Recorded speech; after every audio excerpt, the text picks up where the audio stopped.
E está começando mais um programa Franquia Sem Segredo, o podcast semanal que traz para você tudo sobre o mundo do franchising. Você que pensa em comprar uma franquia, você que pensa em transformar a sua marca, né? Transformar a sua empresa, o seu negócio em franquia, e você franqueador que não anda muito bem seguindo as regras básicas do franchising, né?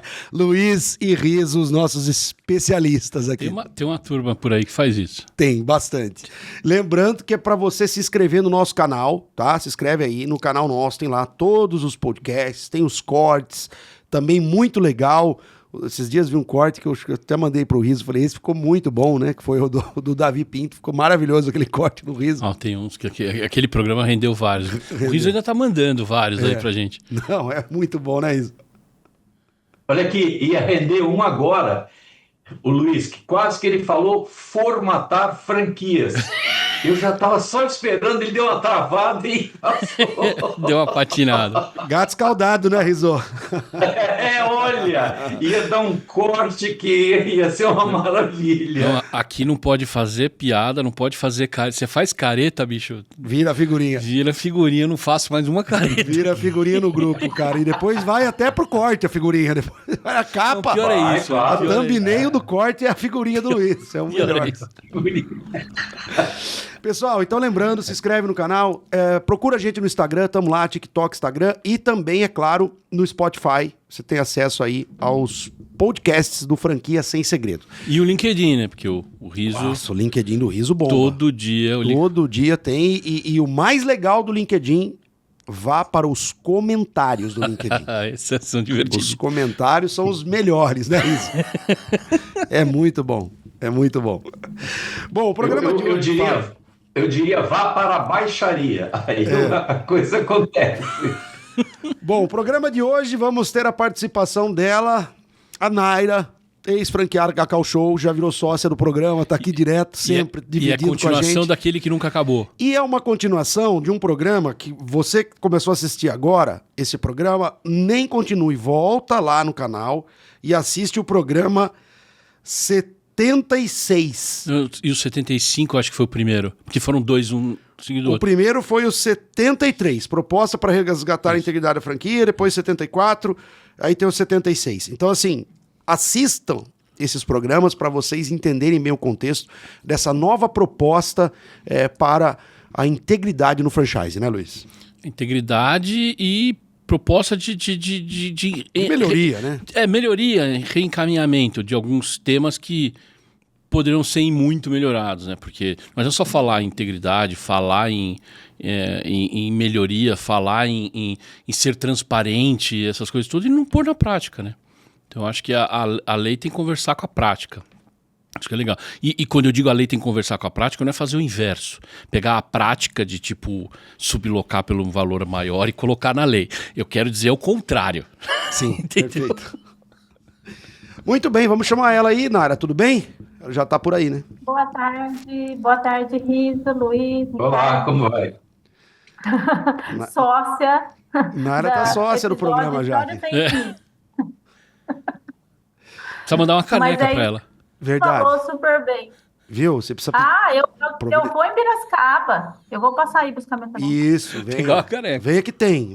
A gente consegue uma opção. É isso que o Luiz falou. Eu acho que, independente de... Não é só uma discussão, não é só uma ideia vaga, não é só algo jogado. É algo que está sendo trabalhado, costurado.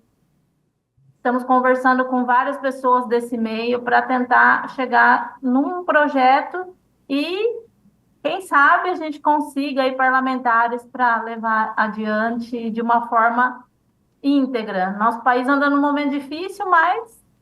Ô, Naira, eu tive uma ideia. E se você fizer a caminhada Rancharia Brasília... Rancharia Brasília. Pela integridade do franchise, será que não vai dar retorno? Não vai ter retorno? Não.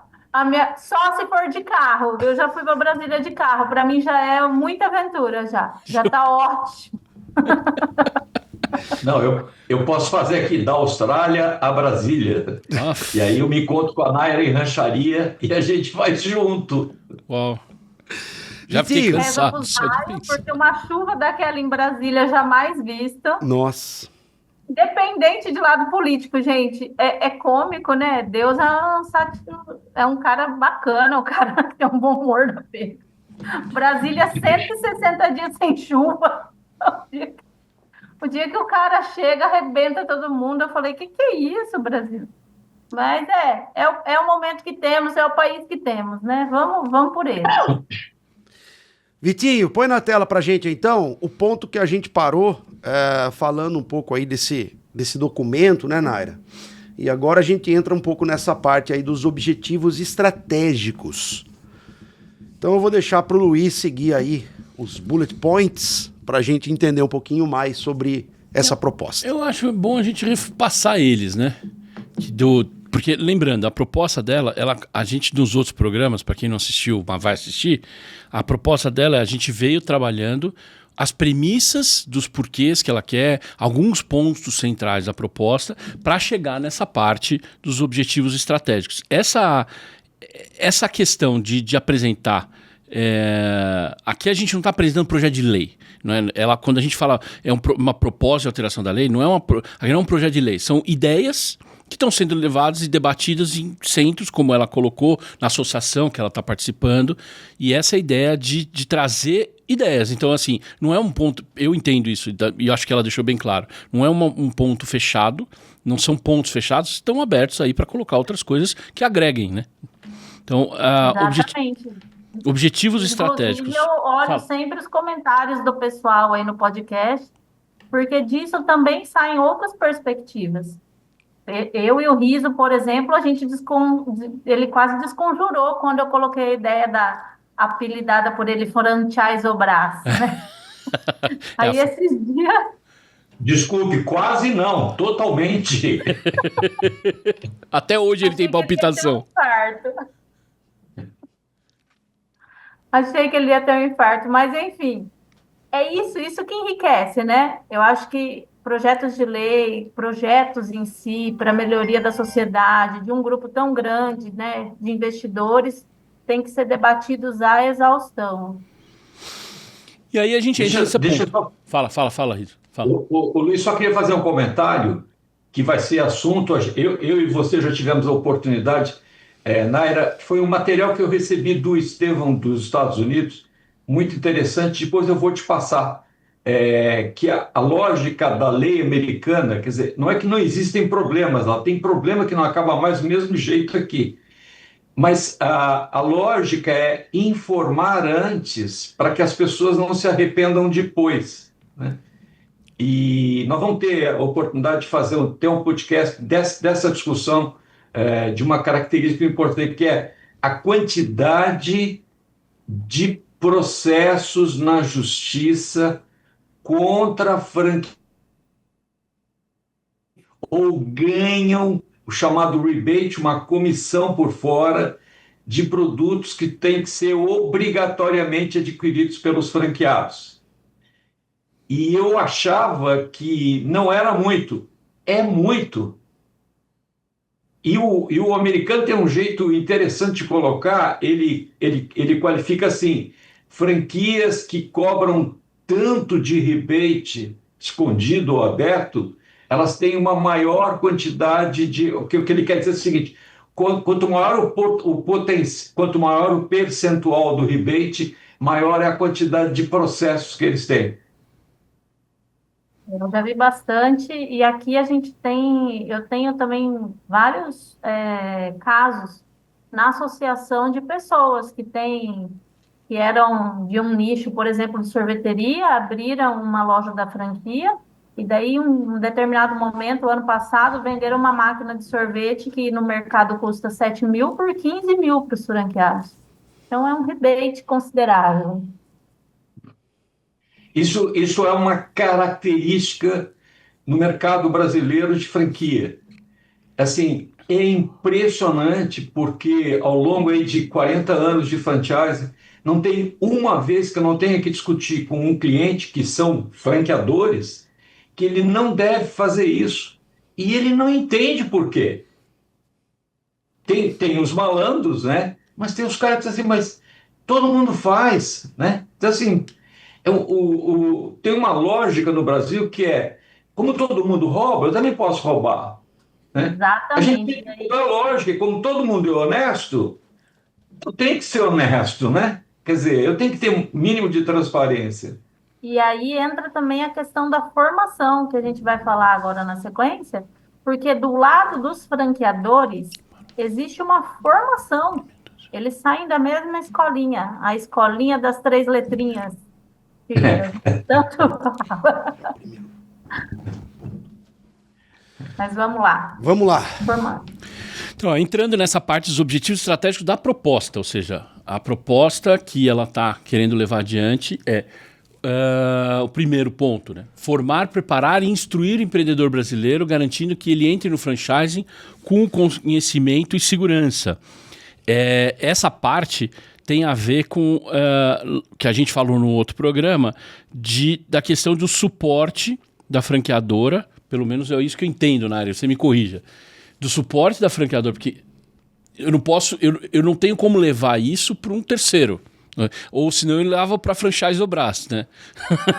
Na verdade, não seria nem suporte. A ideia inicial aí de formar, instruir e preparar é justamente na base, porque por que que a pessoa compra uma franquia? Ela compra uma franquia porque ela não se acha capaz, na grande maioria dos casos, de abrir um negócio de marca autoral. E logo em seguida, os maiores grupos são investidores e pessoas que querem o apelo da marca, a força da marca, a escalabilidade da marca. Mas o grande número de franqueados que a gente encontra com problemas são pessoas que não têm perfil nem de balcão, nem de comércio e não têm um mínimo de noção, aquela noção contábil, básica mesmo. Nós não estamos falando de nada muito rebuscado, porque para isso você vai, obrigatoriamente tem que ter um contador. Mas essa função, sabe, de falar assim, olha, a sua margem é essa.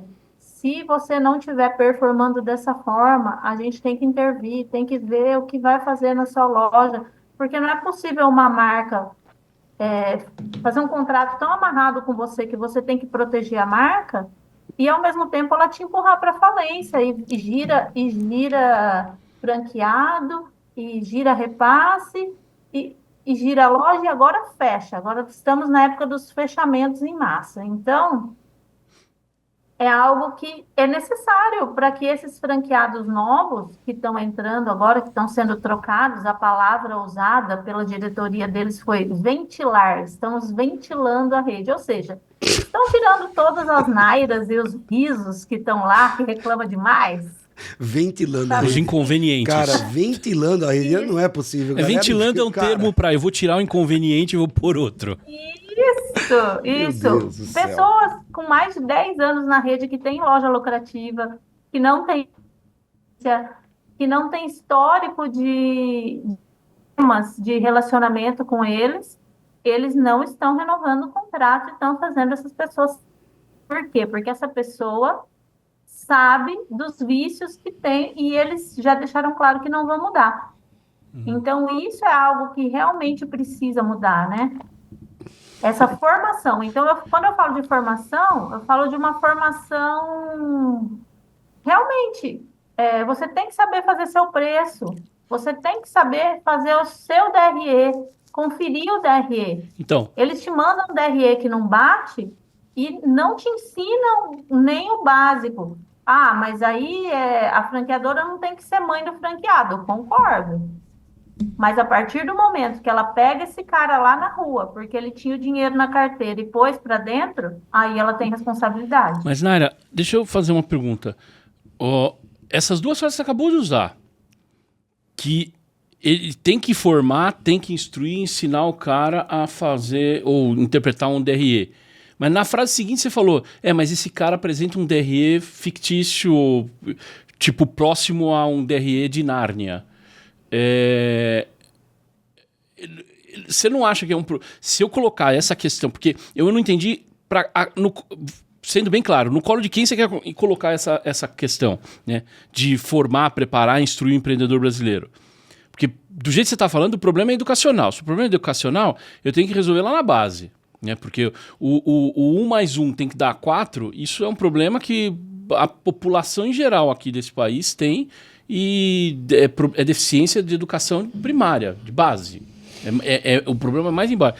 O segundo ponto é, se eu jogar essa obrigação que é íntegra, que é o que a gente está defendendo aqui, o que a gente está falando aqui, que é de integridade. Se eu jogar essa obrigação no colo da franqueadora, eu estou colocando o lobo para cuidar do galinheiro. Porque ele não vai nunca fazer um DRE errado se ele tem a obrigação de fazer, me ensinar o jeito certo. Né? Mas aí, o quanto de malabarismo contábil que é possível, ele pode fazer para me enganar ali num DRE. Então, assim, a minha preocupação é entender no colo de quem você quer colocar essa questão. Então, essa é uma discussão que já passou pelo Sistema S, aí o Sistema S já liberou alguns milhões que já estão sendo usados não para instruir franqueados, mas sim para formar franqueadores e consultores de campo para replicar essas ideias da ABF, mas seria pelo Sistema S, alguma coisa em conjunto para a pessoa, porque a gente tem várias etapas a cumprir, Luiz, quando vai entrar numa franquia.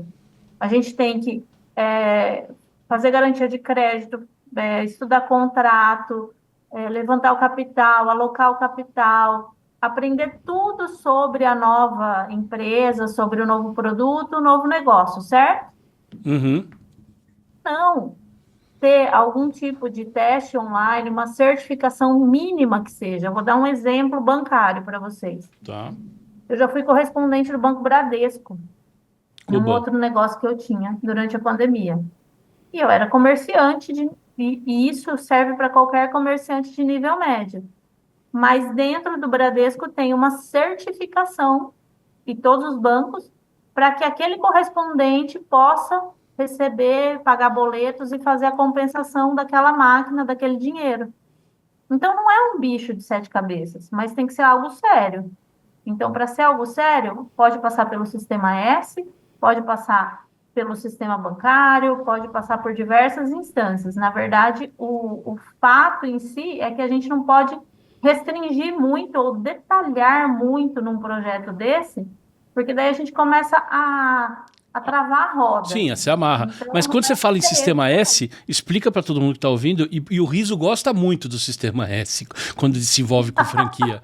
Explica aí, que ele adora.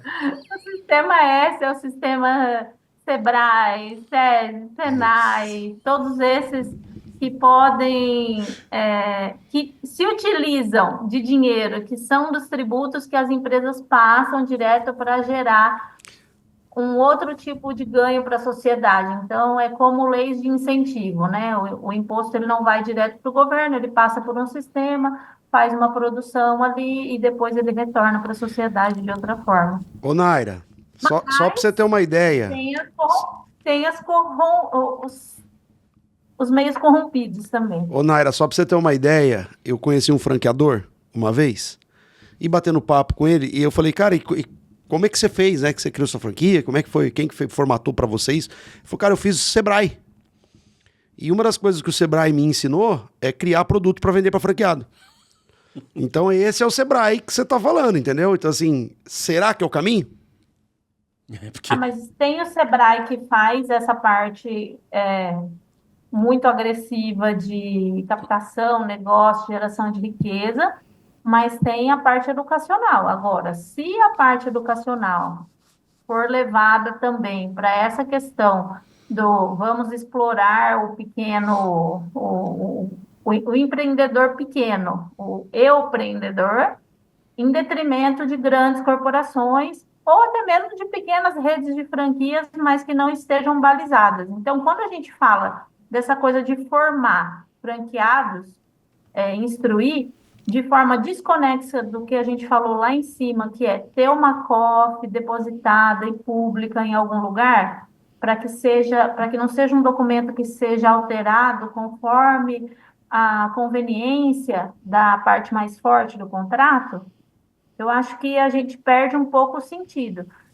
O que as franquias fazem hoje, elas fingem que treinam. Elas fazem uma festinha, e daí qualquer pergunta que você faz, você não recebe a resposta. Você recebe Mas aí uma você anotação acha que o lá, sistema vai. S vai salvar isso? Eu tenho minhas Não, dúvidas. mas esse Erdős do Sistema S, ela está colocando para esse primeiro ponto Exato. das observações dela, que é para a turma... Mas deixa... Fala. Posso dar uns palpites aqui? Manda. Claro. Naira, em 1986, quando você não era nascida, o primeiro livro que eu escrevi tinha na capa o Sebrae, mas não era com S, era com C, era Centro Brasileiro da Pequena e Média Empresa. Então, era tão antigo que tinha SEAG com C, Sebrae com C. Deixa eu te falar, por vários relacionamentos que eu tive com o Sebrae, mas especialmente no início da montagem da BF, nas relações com o Sebrae com C. Não, eu não vou discutir a questão de onde vem o dinheiro, como é que é o dinheiro. O Sebrae, ele não toma nenhuma atitude por uma questão de controle, de verbas, de ter que explicar para o Tribunal de Contas da União, seja o que for, né? Que não seja inspirado, direcionado por alguma entidade. A gente pode falar, essa é a maneira que ele tem de tirar da reta. Agora, você acha que ele vai montar programas de treinamento com quem? Uma pergunta. Ah, sim. Ele já montou, né, com a BF, para o lado dos franqueadores. Então, vamos na BF. Eu tenho aqui um material que a gente vai discutir mais tarde. Eu nem queria mostrar para você, mas é o seguinte. Há 2 anos atrás, a ABF, que tinha uma comissão de microfranquias, né? E eles tinham um programa para a formação de franqueadores com microfranquias, né? E adivinham aonde eles foram ter algumas aulas? Na Cacau Show. Bingo! Lá estavam 40 pessoas, eu tenho as fotos do senhor Alexandre fazendo palestra, todo mundo assim. Não tem lógica, o sistema ele se retroalimenta nessa loucura. E tenha certeza que esses programas podem ter sido financiados pelo Sebrae. Mas fica tudo em casa, eu mesmo já participei desse tipo de coisa. E assim, o Sebrae não consegue desenvolver nada sozinho, ele sempre vai contratar alguém para fazer aquilo. E aí ele vai ficar sempre cheio de dedos. Aí eu quero te falar uma coisa. Eu acho que esse problema que você está encaminhando não é de ter alguém em cima que possa ser o responsável pelo ensinamento. Acho que a primeira coisa que a gente tem que balizar nessa legislação é a responsabilidade do potencial franqueado em ter interesse em procurar isso. Sim. Porque essa coisa de ir atrás de uma franquia porque as coisas já estão prontas, essa é uma visão de vagabundo. Mas esse é um argumento de venda forte. Se você hoje for procurar uma franquia, Riso, quem está do lado de fora, hoje eu enxergo isso.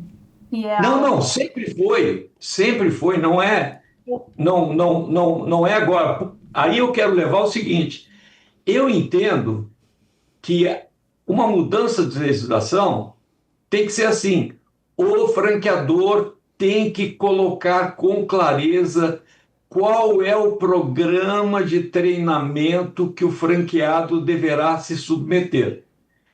O franqueador, com clareza, deverá informar ao franqueado se ele, o contratado, é que deverá presenciar e participar do treinamento. Aquilo que você falou, o meu marido foi e eu não deixaram ir, acontece todo dia. Mas acontece, na maioria das vezes, o cara compra uma franquia e ele manda um gerente, ele manda um empregado fazer o treinamento, porque ele não quer se envolver. Mas estava lá no perfil do franqueador que ele não precisa se envolver. Então, as partes têm corresponsabilidade para isso.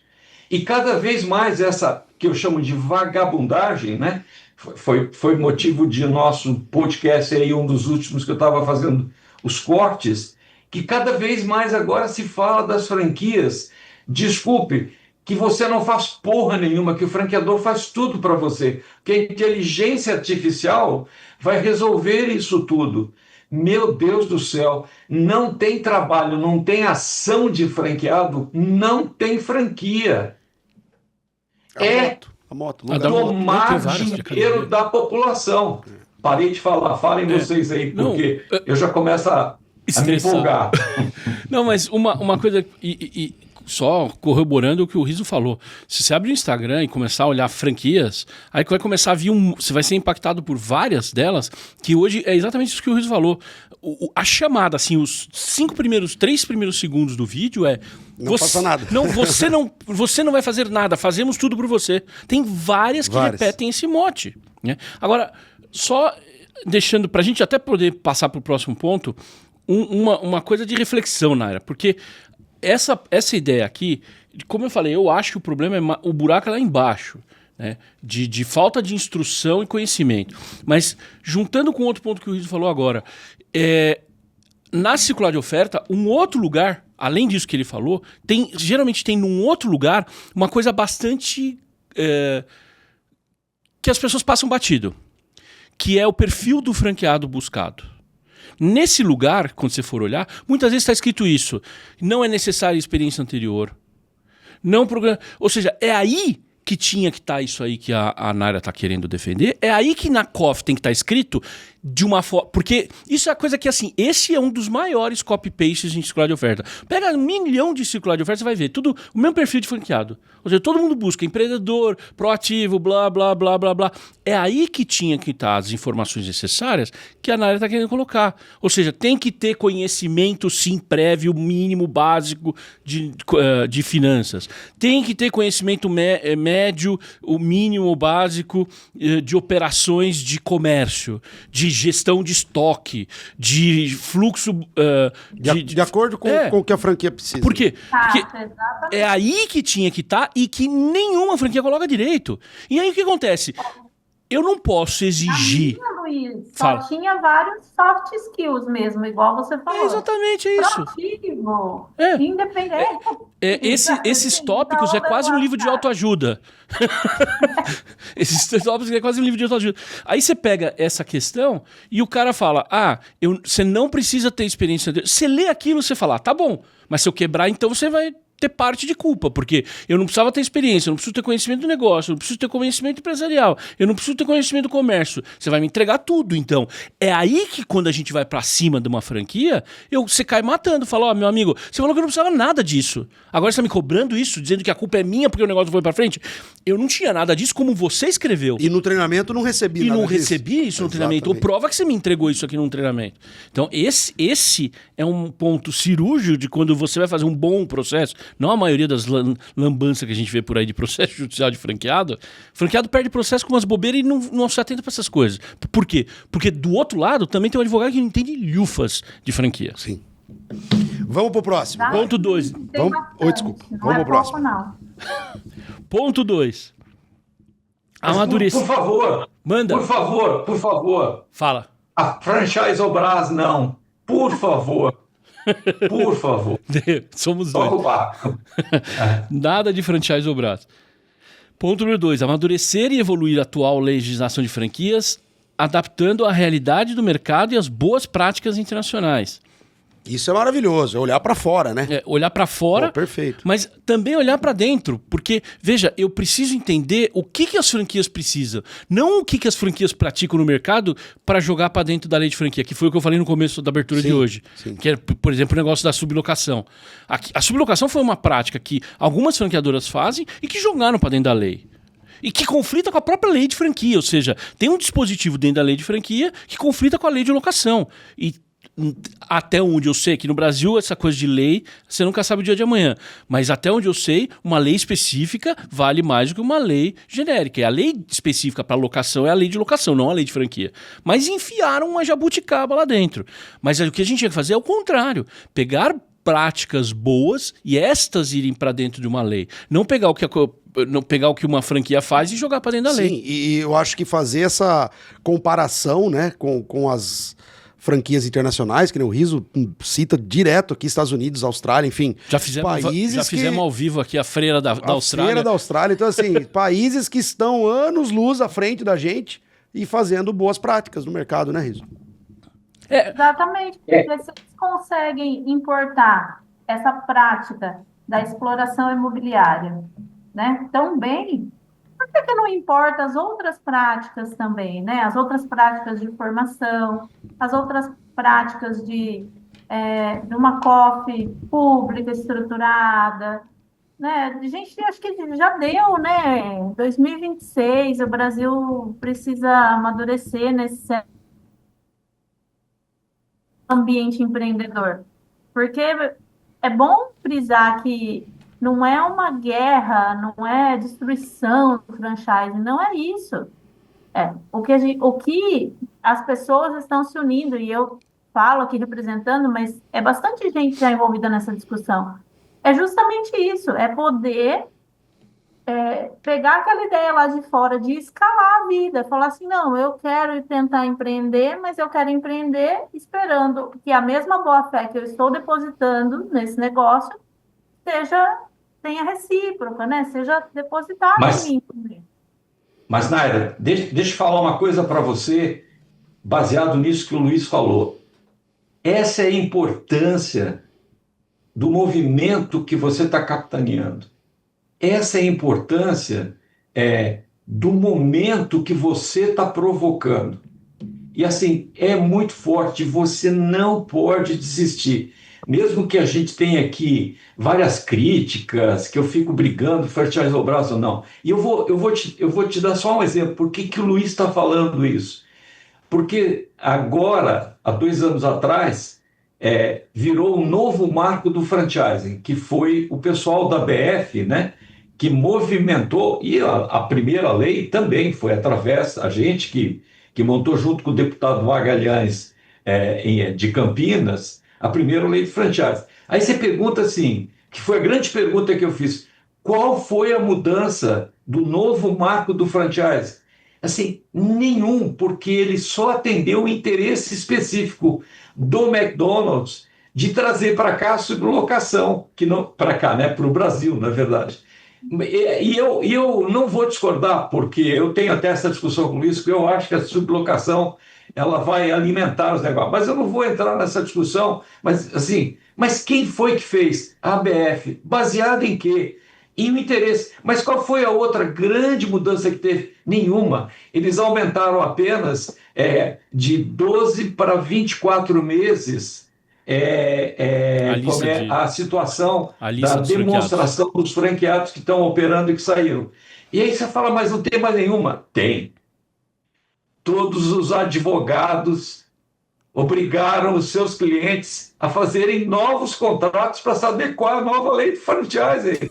Então, a grande inovação foi o AUE que os advogados fizeram, todos dentro da BF, num circuito fechado. Então, o que eu quero te falar? Eu quero dizer o seguinte, você é alguém de fora que está alimentada por uma série de problemas que você viveu, mas você é a força maior disso tudo.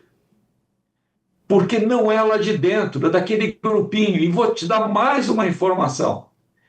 100% das franquias ou dos clientes, dos advogados que dirigem a ABF, vendem produtos para os franqueados.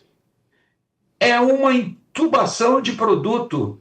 Assim, fica difícil dizer, me encontre uma franquia de negócio formatado dentro dos dirigentes da BF. Então, ele só tem um interesse, é manter esse negócio e não deixa mudar. Esse é o discurso que eu queria fazer, mas é para não desista. Mas a franchise ao Brás, não. Desculpe, Não, Luiz. eu comprei até sua briga esses dias num grupo, porque a gente está. Porque tem que passar, né, pelas emendas, tem que passar pela discussão, Sim. discussão legal, pela discussão parlamentar, tudo. E eu tinha um pessoal lá bem a favor da Franchise e eu disse Ah, exatamente tudo aquilo que você me falou, assim, o teatro, assim. Eu só fiquei ouvindo, falei, ah, que legal, né? No Mas Brasil, depois eu vou te contar essa fofoca, fofoca das franquias. no Brasil tudo que um político quer é uma autarquia ou uma estatal para chamar de sua. Exatamente. E Isso essa aqui é coisa da piada. sublocação, gente, só para fazer um parênteses rápido, explodiu. Agora, o container, a loja do container que eu te entrego é sublocada, certo? Você não é dono mais nem do ponto, por exemplo. Aí eu vou rescindir seu contrato de franquia, porque você não me interessa mais como franqueado. Você reclamou, você viu o vídeo da Naira, não quero mais você na minha rede. Agora você paga 15 mil reais para eu ir aí buscar o container. Adorei. Gente, Adorei. tem um cara vendendo um negócio que é uma televisão, um carregador de celular, ele aluga. É uma gente, é o Uber das franquias. Só no Brasil tem isso. É muito bom. Vamos Você lá. vai buscar a franquia de volta, tem o Uber e você paga o Uber ainda.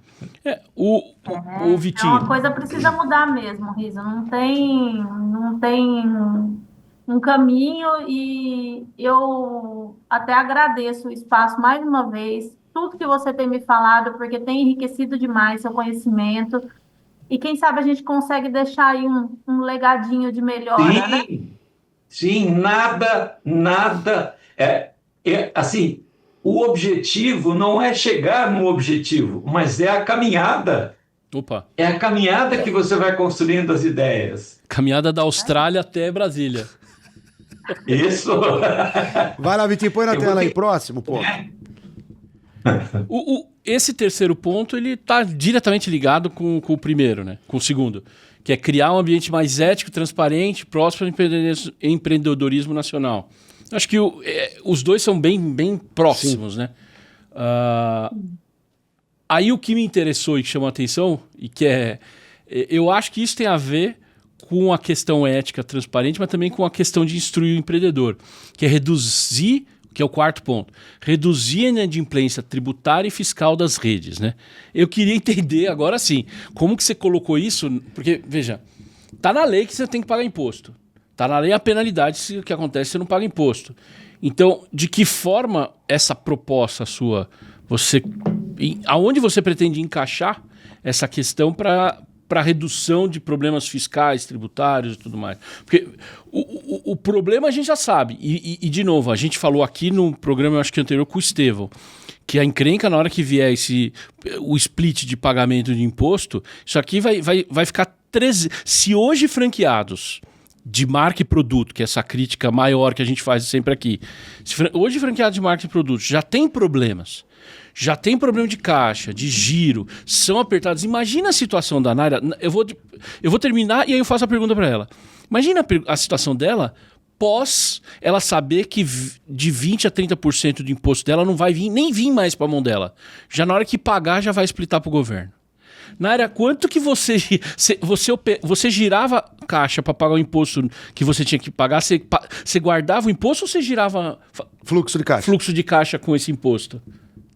Olha, até os primeiros 2 anos, Luiz, eu conseguia guardar e fazer a projeção certinha. Então, eu sempre fiz contas a pagar de segunda-feira. E na segunda-feira eu fechava a venda da semana anterior, fazia o contas a pagar e nisso eu tinha uma planilha que eu ia carregando lá, quantidade de venda, projeção de imposto, projeção de salário, ia caminhando no meu mês, porque eu entendo que gestão e DRE não pode ser só quando a Inês é morta, né? Você tem que estar ali no número do dia a dia para quando você precisar tomar uma decisão, o número está fresco, ele pode ainda tem o que fazer, né? Mas, tipo, reduzir um custo ou fazer uma oferta para aumentar o caixa, enfim, isso tem que ser acompanhado dia a dia. mas no começo eu conseguia fazer. Quando as taxas começaram a brotar de uma forma muito agressiva, foi quando a gente viu o caixa indo embora e sobrando boleto, entendeu? E começava a sobrar boleto, e daí entrava naquela discussão que eu te falei, que a maioria dos franqueados entram. Eu vou pagar a franqueadora e continuar rodando, eu vou pedalar imposto, porque eu espero que em algum momento da nossa vida a questão tributária no Brasil melhore nesse sentido, sabe? Que se a pessoa ficou ali 6 meses sem pagar imposto, ela já deveria ter algum sinal do tipo assim, né? Olha, você está indo para um caminho que você não vai voltar. Infelizmente, a gente não tem isso. A gente tem grandes empresas, inclusive, franqueadoras, que falam que se pagar o imposto, o ICMS sobre todo o produto e não colocar nota de serviço, e piriri, pororó, que não dá margem, né? Eu escutei isso dentro de uma convenção. Ô, Naira, deixa eu te fazer um comentário, porque eu sei bem aonde o Luiz está pegando. E eu dou toda a razão para ele. Sobre esse item, depois quero comentar rapidamente o item anterior. A gente tem que ter alguma coisa que deixe claro que quando o franqueado perceber que o franqueador se vale da elisão fiscal de alguma malandragem, ele não tem um negócio na mão. O negócio vai ruir. E sabe aonde que vai estourar primeiro? É na franquia. Na loja franqueada.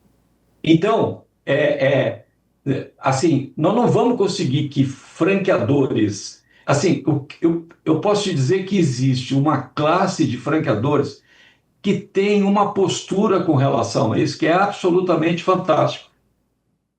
Que não pode dar moleza. E sabe por quê? Isso eu aprendi com Lindolfo da Multicoisas, né? Logo lá no início, né, naquele bem início do franchise, eu falava, o franqueador tem que ser tão bom que ele tem que ensinar o franqueado o planejamento tributário, né? E aí o Lindolfo, isso numa palestra, ele falou assim, não, eu não vou fazer isso. Porque se eu ensinar ele a roubar o governo, o próximo que ele vai roubar é a mim mesmo. Com certeza. Com certeza. Excelente. E aí eu olhei para ele e falei, cara, eu calei a boca porque ele estava correto. Então, assim, é muito importante, a gente não pode generalizar, mas a gente tem que dizer o seguinte, franqueado, aí é a tese do Luiz, se você tem um negócio que não consegue pagar impostos e te mentiram que é tudo no simples, não entre nesse negócio. Ele é uma mentira, ele começa com uma mentira e ele vai terminar por causa de uma mentira. Não, e então, mais, assim, fala e mais, isso o Luiz já ouviu falar várias vezes. Se você está trabalhando num projeto, né, estruturando um negócio, e a turma em volta, às vezes consultor que está em volta, vira e fala, não, a gente vai fazer, mas essas franquias aqui, os nossos franqueados têm que se enquadrar no simples. Pula fora. Então, já avisei, pula fora. Não dá. Você não pode pensar, você está estruturando um modelo de negócio e este modelo de negócio ele vai ficar de pé em cima de uma frágil situação fiscal. Porque o simples, as pessoas esquecem, o simples não é um modelo de tributação, é um modelo simplificado, que é uma benesse, a gente já está vendo aí a revolta completa que está acontecendo e o simples está ficando. Mas pode ser que um dia acabe. E se acabar, você perdeu o teu negócio. Eu falo sempre, se você não estruturar um negócio e a premissa é que tem que enquadrar no simples, a conta não vai fechar. E tem grandes redes que trabalham nisso, né? Que, tipo, principalmente quiosque. Não, grandes redes não. Boa parte, quase a maioria. Né, os quiosques, as lojas menores, tudo. Você pode enquadrar no simples? Beleza. O cara vai ganhar mais, vai sobrar mais grana em cima da mesa pro franqueado. Agora, não pode ser essa a premissa que você está estruturando o negócio. E eu via essa consultoria tributária na primeira convenção que eu fui. E algo declarado, tipo assim, você vai ser multilojas, mas abrir filial? Não abra filial, você tem que abrir um CNPJ do Simples para cada um. E daí eu fiquei falando, gente, mas isso não configura grupo, não sei o quê, e minha cabeça lá fervendo, né? Mas, infelizmente, é isso, Luiz. É falar o óbvio, mais uma vez, né? O objetivo de melhorar a transparência, a educação do franqueado franqueador, o ambiente ser mais ético e propício ao empreendedorismo, tudo isso vai refletir também nessa educação fiscal. Porque se você não tem caixa, principalmente uma coisa que sempre me despertou alerta, se o seu negócio não é capaz de pagar minimamente os impostos, e segundo, você não pode alavancar com dinheiro de fora, você tem que ter recurso próprio. Não, mas eu vou alavancar com uma taxa de 2% ao mês. Não, não pode. Então você não tem um negócio. Não, você não tem um negócio, você tem um negócio ilegal. Isso. Você é colocado à marginalidade da sociedade, do sistema empresarial. E te coloca em risco como devedor solidário, inclusive. No Rio Exatamente. teve uma demanda enorme por conta de notas fiscais que eram parte de produto e foram tiradas como royalty, numa cobrança de royalty totalmente fora do contrato, e daí os franqueados foram incluídos na ação de execução como devedores solidários, porque como assim? Você pagava só 2/3 do valor do produto na nota de produto e 1/3 na nota fiscal de serviço de royalty. Então, a gente está falando do extremo, entendeu? Do que já é o ilegal. Na verdade, quando a gente está falando desse projeto em si, a ideia é trazer um amadurecimento real para que as coisas corram melhores, que a pessoa entenda que se ela não consegue pagar os impostos, é uma farsa, é uma pirâmide. A gente está vendo aí essa semana o caso do Apolinário. Eu conheço pessoas que perderam muito dinheiro na Polishop, também tinha problemas fiscais nesse sentido. Então, é algo que precisa ser costurado, entendeu? Mas essa questão do tributo, Luiz, não sei se ficou claro que eu falo demais, mas ela é uma questão, assim, a gente precisa entender que se não paga os impostos, entendeu? O objetivo, não diminuir essa inadimplência, porque todo mundo que sai da franquia com dívida sai devendo imposto. Imposto e banco, imposto e banco. Tem gente que sai devendo imposto, banco, aluguel, funcionário. Sim. A pessoa chega no zero. E aí, no final das contas, não consegue entrar com o processo de arbitragem, porque a arbitragem ficou cara. Isso. Mas, Riso, nós estamos nessa situação. Eu cortei o Riso disse que queria falar do ponto anterior, mas o ponto anterior também gira com o ponto próximo. Não, o comentário que eu queria falar sobre o ponto anterior, que é sobre criar um ambiente mais ético e transparente, é assim, e aí eu faço um pedido para você, Nayara, a gente não pode deixar, e que você seja um fiscal disso também, de que o sistema de franquias fique inviabilizado. Porque eu vou te falar uma coisa assim com toda sinceridade. O que mais me fascina no sistema de franquias é preparar as pessoas para o ambiente de uma atividade comercial e empresarial. Essa é a coisa que mais me fascina, porque não tem Sebrae que faça igual, não tem escola de administração, não tem lugar no mundo que possa te colocar na prática, na vivência, o que é enfrentar essa selva da atividade comercial, da atividade industrial, da atividade empresarial de alguma coisa. E assim, obviamente, nos Estados Unidos que esse ambiente era totalmente propício para essas coisas acontecerem. E por isso que a força das franquias americanas é inigualável. Então, eu acho que a gente tem uma responsabilidade para forçar a barra que no Brasil aconteça a mesma coisa. Não vai ser com o Sebrae. Não é. Eu sou formado em administração de empresas pela Escola Superior de Administração e Gerência. Eu dei aula 10 anos na Fundação Getúlio Vargas, na FGV. E não existe nada que se consiga traduzir num ambiente mais saudável, que é colocar as pessoas no ambiente e no palco da guerra. Então, esse é o meu discurso. Forjar no fogo, né? Isso. Eu também acredito que essa formação prática e essa vivência também prática do empreendedor, ela é rica e ela tem valor. Então, quando a gente paga uma taxa de franquia, é isso que a gente quer. Eu, pelo menos, e muitas pessoas que eu conheço, isso, você quer entrar lá, saber como é que faz, põe a mão na massa, porque você vai ser o replicador daquilo para a sua equipe.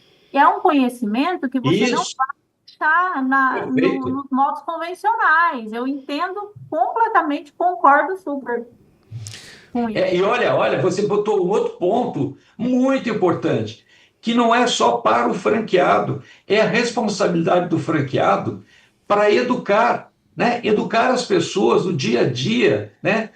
Garotos que estão começando na atividade, que são contratados. Esse é o mundo que faz a diferença, né? É um mundo que tira a vagabundagem da rua, que tira a vagabundagem provocada por salários pagos por fora, aquelas coisas todas, e que coloca as pessoas na atividade. É muito legal isso, Riso, porque quando você vai ensinar, assim, eu tive menores aprendizes na atividade bancária, eu fui menor aprendiz do meu pai, porque na época que ele era comerciante, a gente trabalhava junto, né? E assim, é muito gratificante você ver, por exemplo, há uns 3 anos atrás, abriu uma rede varejista de imóveis aqui na cidade, e o cara vem, ele é do interior de São Paulo, ele vem, ele compra imóvel, ele monta tudo. Ele falou claramente, o recrutador dele ia tomar café todo dia na minha loja e falou assim, vou roubar todos os seus funcionários. Olha, lembra daquela primeira pergunta do primeiro... Isso para mim é um elogio. Não, daquela foto que você mostrou, que era a reinauguração, tinha lá umas 9 meninas, umas 10 meninas. Eu falei, pô, você empregar tudo isso. É assim, é fantástico. Na pequena rancharia, você era a grande empresária e que dava oportunidade de mão de obra qualificando o pessoal. Essa é uma coisa maravilhosa. Isso não vai ter no Senai, não vai ter no Sebrae, não vai ter no SESI. Esquece isso tudo. Não vai ter nas escolas de administração. Se a gente falar de um franqueador, vamos pensar num franqueador da classe, das exceções, dos éticos, né? Dos que prezam pela ética, que existem, claro. Eles poderiam fazer isso muito bem, Riso. Sabe por quê? Porque você, na prática, você consegue acolher o cliente na porta da loja, falar com ele, tratar bem, fazer o serviço bem feito, encantar, tudo isso. E isso eu aprendi antes também, com que você nunca deixa um cliente entrar na loja sozinho e não cumprimenta, não fala bom dia, boa tarde, boa noite, não olha para ele. Isso é inadmissível. Mas em lojas de franquia da minha cidade, isso acontece. Por quê? Você não tem essa figura do replicador. Então... Desculpa, eu precisava fazer esse discurso, mas o Ricardo sabe muito do que eu estou falando. Como empresário, altos e baixos, contratando gente, Sim. Correndo atrás, fazendo acontecer, a dificuldade de viagem, de trazer, de ver, né? Enfim... Desculpe o meu discurso, mas não queria deixar de passar isso, porque a gente não pode inviabilizar. Perfeito. Vamos lá, Vitinho, põe na tela aí mais um ponto importante. Pode descer mais, Vitinho. Aí. Na prática, assim, o valorizar franquias sérias e sustentáveis, acho que o mercado acaba selecionando isso. Exato, perfeito.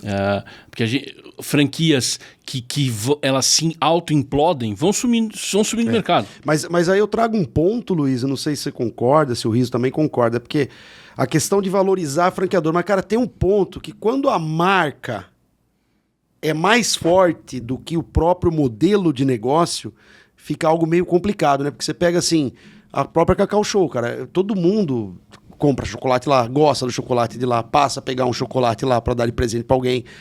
Como é que fazer isso agora? Você valoriza franquia séria, né, cara? Mas o produto é muito forte. Vocês conseguem entender? Deixa o IBGE falar. Fala, IBGE. Não, eu acho que esse ponto da Naira é um ponto para refletir, e eu acho que você coloca muito. Eu acho que o efeito comparativo, assim, eu vou te falar, qual é a outra alternativa de franquias de chocolate que você vai ter? Talvez não tenha nenhuma. Então não entre em franquia de chocolate. Porque os exemplos que tem não são bons. Aí queima as outras franquias que estão começando agora. Infelizmente, a corda não é desse jeito que as coisas têm que ser feitas. Tem outras franquias de chocolate que estão começando agora com qualidade, com negócio legal. Eu vejo gente se dedicando para isso, mas eles estão no caminho errado, porque eles estão copiando aqueles que estão caindo, que estão na queda, né? É o que eu digo. Assim, nossa, a Nestlé comprou a Copenhagen. Você está ferrado, meu amigo. Você está ferrado. Vai vender muito mais produto da Nestlé. Né? Agora os franqueados também, ó. Mas está completamente ferrado, né? Quer dizer, ruim, não tem jeito. Não, mas olha, você é um velho, não manja nada de mercado. Cara, vai nas tuas teses de marketing, o que você quiser, escalabilidade, não sei o quê. Essa história para boi dormir, que só trouxa entra. E, meu amigo, com a minha idade, com a minha caminhada, eu não aguento mais esse tipo de discurso. Pouco barco. Vai, Vitinho. Vitinho, próximo. Esses dois são linkados, né? Garantir equilíbrio e ética nas relações contratuais e tornar o sistema jurídico mais acessível, eliminando barreiras impostas por câmaras arbitrais. Eu vou começar de baixo para cima, né? Essa questão de câmara arbitral é um lamaçal aí no franchise, porque já debatemos, eu acho que isso já tem muita gente que já esperneia isso em processos, né? Que a câmara arbitral é uma cláusula de barreira. Já tratamos aqui a rodo desse assunto. Falamos bastante, mas eu tenho até uma pergunta para você sobre isso. Manda. Na sua opinião, deveria se extinguir em termos de franquia a câmara arbitral ou não? Não. Eu acho que não. Mas eu acho que você pode ter soluções equilibradas. Até porque a arbitragem, ela prevê que você pode criar regulamentos para uma arbitragem específica. Então você tem que respeitar o regulamento da Câmara Arbitral, mas a cláusula arbitral... Mas você não acha que tem... Se não for 8 ou 80, todo franqueador vai sempre querer colocar essa... Cara, temos uma lei faz? aí. Eu acho que a gente não pode ignorar a realidade. Temos uma lei de arbitragem, temos uma lei de franquia, né? E hoje uma conversa com a outra, mas onde que está o erro não está na aplicação da lei de arbitragem, não está na aplicação da lei de franquia. O erro está na grande massa dos franqueados que precisam buscar uma solução jurídica intermediada por alguém, seja o judiciário, seja a arbitragem. A grande massa disso já não tem condição e capacidade financeira. Mas quebraram. Como resolver isso, Luiz? Porque eu acho que esse é um ponto que a gente discute bastante, mas... Deixa eu falar. Como resolver? Deixa eu ajudar o Luiz. Porque... eu já fui totalmente favorável e eu, depois de muita conversa com o Luiz, eu fiquei completamente contra. É muito simples. Não pode existir a obrigatoriedade colocada contratualmente que você tem que ir para a Câmara de Arbitragem. Isso, perfeito. Perfeito, é isso que eu estou falando. É só isso. Não pode ser obrigatório. Exatamente. Porque a obrigação é que é a grande sacanagem. A grande sacanagem realmente é a obrigação. Ninguém é contra uma arbitragem, porque a arbitragem, a gente sabe que em alguns casos, quando bem usada, ela é muito produtiva. Um processo que demoraria anos se arrastando na justiça, na arbitragem, é meses. Alto lá. Porque assim, ainda que a arbitragem seja sigilosa, a arbitragem, o que está por trás da ideia da arbitragem é que ela seja um processo muito mais célere, mas também julgado por pessoas que têm uma propriedade, um conhecimento muito mais aprofundado do que um juiz leigo. Porque o juiz julga causa de civil, família, condomínio, tudo e franquia. Então a ideia é você nomear árbitros, ou um árbitro, ou 3 árbitros que têm uma especialidade. O problema é assim, tem câmara arbitral que a gente sabe por aí, que a grande maioria são pessoas vinculadas a escritórios ou pessoas próximas de grandes franqueadores ou da própria BF. Não. É quase vinculados, o que a gente... Não, eles são sócios. É quase... Vinculados, não.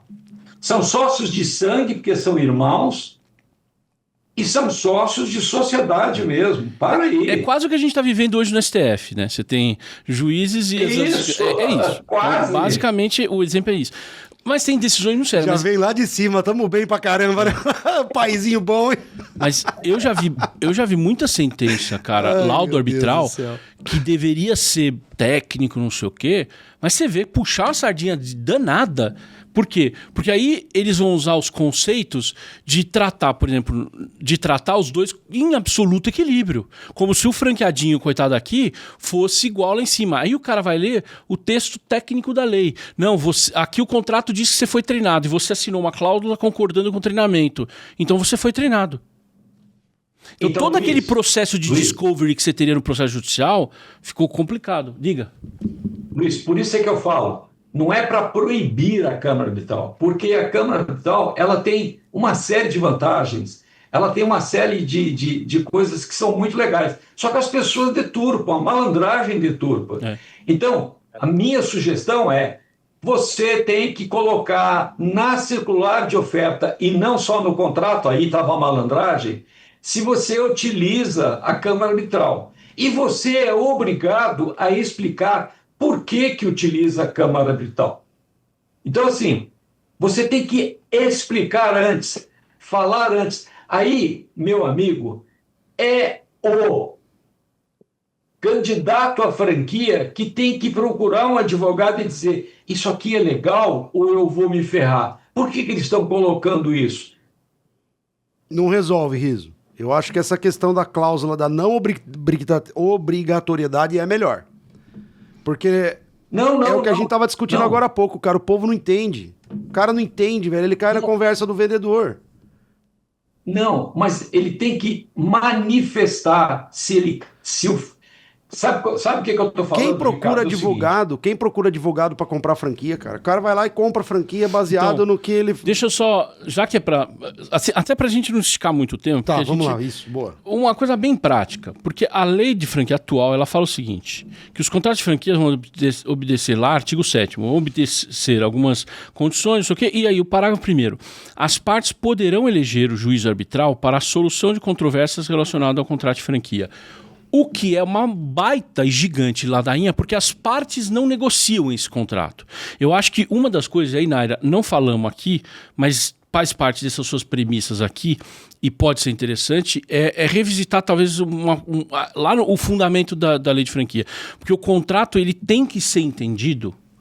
Você tem o contrato de adesão, acho que é fácil, todo mundo conhece o conceito de contrato de adesão. O contrato de adesão é o contrato da companhia de luz, companhia de esgoto, contrato que você não tem que fazer, o contrato do telefone, você adere, né? Mas você adere porque você não tem alternativa. Tem academicamente a gente divide contrato de adesão e por adesão. O por adesão é aquele que você não precisa do serviço, você não precisa comprar uma franquia. Você comprou, então você vai aderir. Ele é um contrato por adesão. Só que o problema é isso. A lei... ela trata a relação de franquia como se páreos fossem as partes, o que não são. A prova disso é esse artigo 1º, parágrafo 1º do artigo 7º, que ele fala que as partes não podem eleger. Mentira, o contrato já vem impresso. Então, as partes não elegem nada, a franqueadora impõe. Então, eu acho que a premissa que devia ter, talvez, nesse esforço da Naira, é deixar evidente, e aí é o item anterior, por isso que eu falei que eu queria falar primeiro da arbitragem para o anterior, das relações contratuais e não sei o quê, garantir equilíbrio e ética nas relações contratuais. Eu acho que esse ponto, um ponto importante para tentar negociar nessa empreitada da Naira é deixar claro na lei que o contrato é por adesão. Ou aí você já vai dar um sinal para quem quer que for julgar a causa, na arbitragem ou no judiciário, de que não é uma relação pareada, uma parte impôs um contrato e a outra aderiu. Então isso tem que ser considerado no julgamento. Porque me fala na história. O Riso tem alguns anos a mais de trabalho no mercado de franquia que eu. Fala um Riso, uma pessoa que você conheceu, que sentou na frente e negociou uma cláusula de arbitragem. Não quero. O cara falou, então ali, tá vendo aquela porta? Pode sair.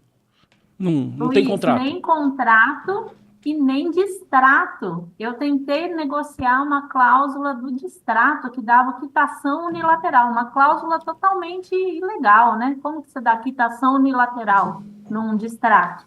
Ou você está dando quitação para ambas as partes ou não. E o distrato era assim. Eu tinha que assinar o distrato dando quitação unilateral para a franqueadora, mas eles se reservavam o direito de me cobrar a qualquer tempo, em qualquer época, se caso houvessem débitos ou obrigações identificadas em auditorias posteriores. Tipo assim, não existe negociação. Agora está começando a existir. Nesse fechamento de centenas aí, tinha alguns casos bem sensíveis que o escritório do advogado da associação conseguiu negociar umas saídas, mas assim, com muito desgaste, porque o contrato é de adesão, é por adesão, e não se mexe em palavras do amigo do Marcos Rios, doutor André, não mexe em contrato, não edita contrato. Eu falei, então tá Mas eu quero te fazer um pedido aí. Em franquia, fez para um, faz para todos. É igual filho.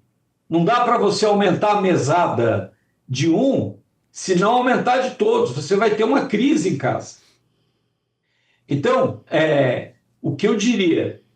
Eu acho que não seria negociável. O correto seria não entre. Mas isso não vai acontecer.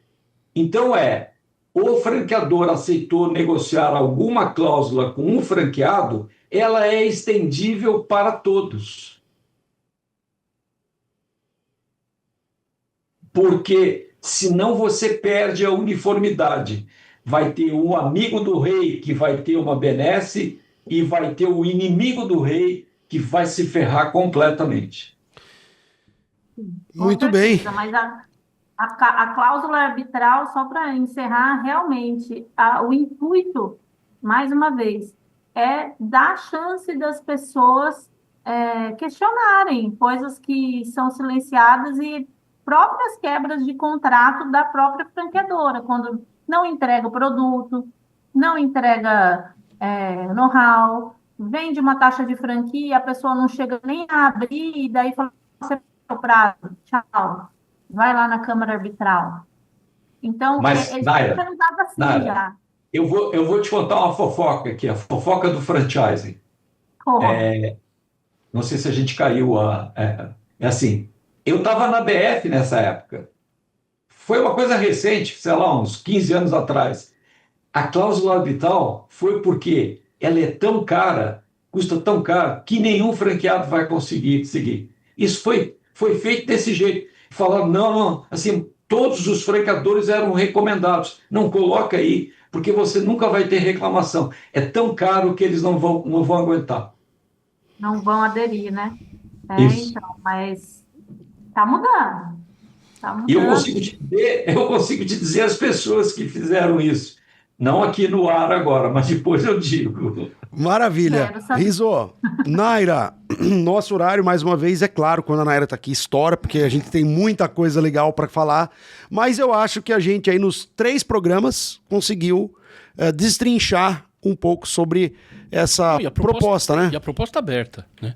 Eu acho que tem aí todos os nossos canais, podcast como chamam aquele, o TikTok, né? Sim. TikTok, o próprio Instagram, YouTube. o LinkedIn, escreve lá as dúvidas, pode escrever no próprio episódio. YouTube, que o Riso pegando, ele passa para a Naira.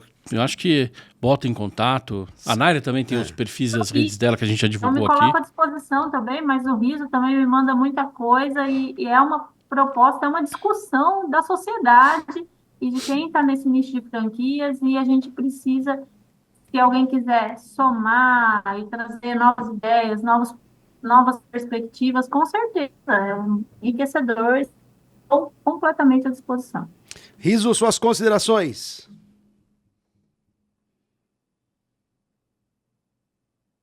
Não sei se vocês estão me vendo, eu acho que está dando um corte. A única consideração é, Naira, muito obrigado. Não desista, por favor, que essa caminhada você só está começando. Obrigado a todos. Obrigado, Naira, e a porta é sempre aberta para ela, né? Sempre. Até o próximo Franquia Sem Obrigada. Segredo. Irei, viu? Irei. Quando precisarem, quando quiserem conversar, novos babados, fofocas do franchise. Vamos criar um quadro para você, então. Quadro, Fofocas do Franchise. Ela entra todo o programa. Ficaria legal, hein? Tchau. Tchau, obrigado. Tchau, tudo de bom.